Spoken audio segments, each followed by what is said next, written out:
Bah ça tombe bien parce que moi ce soir je vais justement vous raconter ma vie. Vous savez, moi quand j'étais au lycée, je suivais un cursus tout à fait normal, seconde, première, terminale.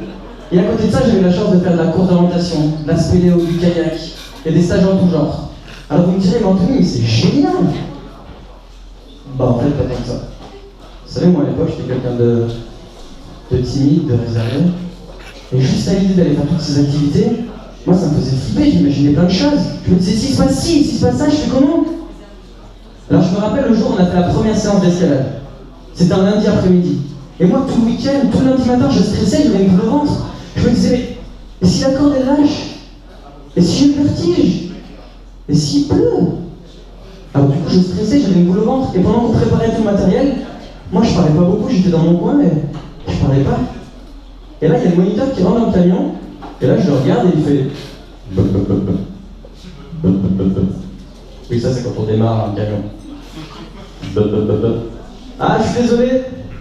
Je suis désolé, le camion il démarre pas, on va pouvoir partir, hein. Ah. Mince. Vous savez, tout le monde était triste autour de moi. Moi aussi, je faisais genre, j'étais triste parce que je voulais que tout le monde me voit comme eux. Mais au fond, moi, j'étais là, yes! Oh putain, je pars pas! Ouh! Putain, quel soulagement! Ouh! Et là, j'entends. C'est bon, il a démarré, on va pouvoir partir! Quoi? Non! Ah, j'ai la poudre qui remonte. La peur, alors je m'installe. J'avais peur. Et là, vous savez, dans ces moments-là, il y a toujours un petit quelque chose qui se rajoute et qui empire la situation. Vous savez ce qui se passe quand vous êtes un peu trop stressé, angoissé? Vous savez, niveau... Ouais, j'avais la diarrhée. Vous rigolez de ça en plus, mon enfoiré quoi. Et bref, après ça, il y a eu le kayak. Non, le ski de randonnée. Alors, le ski de randonnée, vous connaissez ou pas le ski de randonnée? En fait, le ski de randonnée, c'est comme le ski de piste. Vous mettez des pots de phoque sous les skis, ça vous permet de gravir les sommets. Quand vous arrivez en haut, vous enlevez les pots de phoque et ça vous permet de redescendre. Et ça, je me disais, ça va être cool. Vous savez, l'air de la montagne, le soleil, l'air frais. Je me disais, ça va vraiment être cool. Sauf que bizarrement, à la première séance, il y a une petite phrase qui a remis en cause tout ce que je pensais sur cette activité. Vous savez, le moniteur, il nous a regardé, il a dit, bon les jeunes, vous prenez les skis, les bâtons et l'arbre. Ça, c'est pour vous retrouver si vous êtes sous une avalanche. Quoi? Avalanche? Ah non, c'est pas possible. Ah non, mais moi, autant vous dire que ça me faisait flipper. Si je suis sous une avalanche et qu'on n'arrive pas à me retrouver, et s'il pleut, si je suis mouillé. Mais heureusement, comme toutes les activités, vous savez, quand vous faites du sport, l'avantage c'est que vous avez l'effort et le réconfort. L'effort, c'est le sport, et le réconfort, vous savez, c'est le bon repas qu'on fait juste après. Et nous, c'était exactement pareil. On avait l'effort de la montée, et quand on arrive en haut, on avait le taboulé de la cantine. Je sais pas si vous connaissez ce taboulé, il est juste complètement dégueulasse. Bref, après on a fait le canoë-kayak. Le canoë-kayak, c'est génial. À partir du moment où vous passez plus de temps dans le kayak qu'à nager à côté du kayak. Et moi, je me rappelle encore la première séance. J'étais dans mon kayak comme ça. Et à un moment, j'arrive à un moment important de la rivière où vous savez, il y avait la berge, beaucoup d'eau, deux rochers, beaucoup d'eau et la berge. Donc moi, je fais tellement bon qu'évidemment, je passe entre les deux rochers. Et quand j'arrive au niveau des deux rochers, là, je me retrouve bloqué. Et du coup, il faut que je me débloque. Donc, première méthode, je teste de donner des petits bouts de paillet, vous savez, sur le sol. Évidemment, ça ne marche pas. Donc, je décide de tester une deuxième méthode, qui est la méthode des fesses. Vous savez, je commence à donner des petits bouts de fesses comme ça. Je regarde pas mes fesses, si je t'ai vu. Et du coup, vu que si j'y arrive pas, je décide de tester une troisième méthode. La troisième méthode, c'est de sortir du kayak. Il ne faut pas le faire, c'est une grosse erreur. Hein. Donc, du coup, je sors du kayak, j'étais dans l'eau, et là, je commence à secouer. Bon, je galérais moins ce jour-là parce que j'avais les deux mains. Mais je commence à secouer pour justement débloquer le kayak. Et à un moment, enfin, je débloque le kayak. Bon, sauf que je lâche le kayak. Du coup, le kayak qui part loin devant. Et moi, je nage derrière. Bon. Mais le pire, c'est pas de nager. Le pire, c'est que quand vous nagez, vous tapez tous les cailloux qu'il y a sur l'eau. Et moi, je ressentais qu'il y a des bleus pas possibles de partout. Et je me disais, la prochaine séance, si je me retourne, et si ma tête est tape un rocher, et que je saigne, comment je fais? Et puis, vous savez, à côté de tout ça, j'étais timide et réservé. Quand tout le monde se balançait des boules de neige, moi, j'étais là, pas sur moi, hein. Je vais être mouillé. Mais heureusement, à côté de ça, il y avait une passion qui me faisait énormément vibrer. Quand j'étais 6 mois le week-end, j'adorais aller dans ma cave, tout seul. Et j'avais une table de mixage et j'adorais mixer. Et un jour, on m'a proposé ma première soirée en tant que DJ. Et j'ai dit, mais vous êtes malade, je suis beaucoup trop timide. Je vais faire une soirée devant des gens, tout le monde va me regarder. Vous êtes fous? Bon, j'étais obligé de la faire. Et vient un moment de la soirée où le DJ est censé faire danser les gens. Et du coup, moi, tout content, je mets une première musique. Personne danse. Je me dis, c'est pas grave, je vais mettre une deuxième musique. Personne danse. Et du coup, 3, 4, 5, 6 musiques. Quand je vois qu'il y a toujours personne qui danse, je me dis, tiens, Anto, peut-être un problème. Et j'aimerais même pas pour autant, je retourne derrière mes patines et je commence à mettre une musique, une autre musique, une autre musique. Et au bout d'un moment, du coin de l'œil, je vois un mec qui se lève et qui s'approche de la piste de danse. Et là, je me dis, yes, enfin, enfin, il y a un mec qui va danser. Enfin, je vais donner du bonheur aux gens. Enfin, grâce à moi, ce mec va s'amuser toute la soirée. Alors, vous savez, il s'approchait de la piste.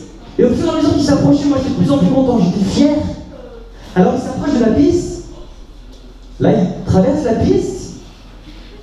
Il fait la piste à l'organisateur de la soirée. Et il s'en va. Et j'étais mal. Je me disais, mais c'est tellement médiocre ce que tu as fait ce soir, personne n'a dansé. Et le mieux, c'est quand je suis rentré chez moi, il y avait mes parents qui m'attendaient et qui m'ont dit, alors Anto, comment ça s'est passé? Et moi, par contre, j'avais une qualité à l'époque, j'étais super honnête. Donc je regarde mes parents et je leur fais, mais c'est génial, vous savez comment les gens ils sont éclatés.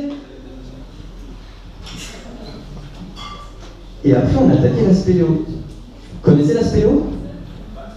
Ouais, qui a dit ouais? Bien. La spéléo, c'est génial tant que vous n'êtes pas claustro. Bon, évidemment, j'étais claustro. Mais j'avais une petite technique, c'est que dès qu'il y avait un petit endroit qui était un petit peu serré, j'attendais que tout le monde passe.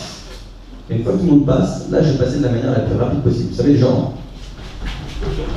Et comme ça me rassure un peu. Sauf une fois, je me rappelle, on était en train de ramper, on était comme ça. Il y avait à peine 20 cm, je galérais. Et là, j'ai entendu en tout, attends, c'est bloqué. Je suis resté un quart d'heure comme ça. J'étais mal. Puis vous savez, au final, quand je prends du recul sur toutes ces années, à ce moment-là, j'étais mal. Toutes les semaines, je stressais, je flippais. J'avais la boule au ventre, mais c'est une chose, c'est de rentrer chez moi le week-end. Alors je me disais, mais Anthony, abandonne. Pourquoi tu continues si ça ne te plaît pas? Alors du coup, j'étais très abandonné. Je sentais quand même, au fond de moi, il y avait une petite voix qui me disait, Anto, continue. Alors du coup, j'ai pas eu le courage d'abandonner. Et chaque semaine, ça recommençait. J'avais la boule au ventre, je stressais, j'avais la diarrhée. Et ce lycée devait durer 3 ans. 3 ans de... Ça vous fait pas quand je dis... Ok, ça fait rire à tout le monde, ça fait pas. Et du coup, au bout de 2 ans, vous savez, j'ai juste fait comme ça. Alors oui, je sais, on a qui se demande qu'est-ce qui se passe, on regarde derrière lui, il va marcher à reculons, c'est quoi le délire? Non. En fait, j'ai regardé derrière moi et je me suis rendu compte d'une chose.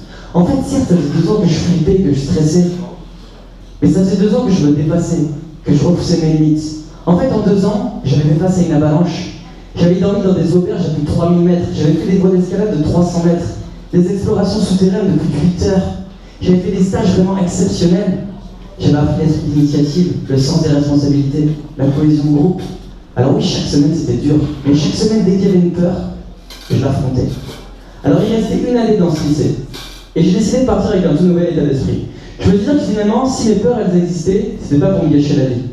Mais si elles existaient, c'est parce que si je continuais à les dépasser, j'allais continuer à grandir, à devenir une nouvelle personne, à gagner confiance en moi, à développer de nouveaux talents.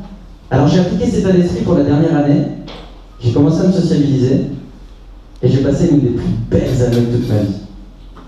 Et finalement, quand je suis sorti au bout de 3 ans, que j'ai vu tous les challenges que j'avais accomplis avec mes collègues, je me suis dit une chose pour l'avenir. C'est que finalement, je ne sais pas si les challenges que je rencontre dans ma vie sont des problèmes ou des opportunités. Alors je vais agir comme si tous mes challenges étaient des opportunités. Car je considère que tous les challenges de ma vie m'aident à avancer, et tous les challenges de ma vie m'aident à devenir la personne que je suis aujourd'hui. Merci.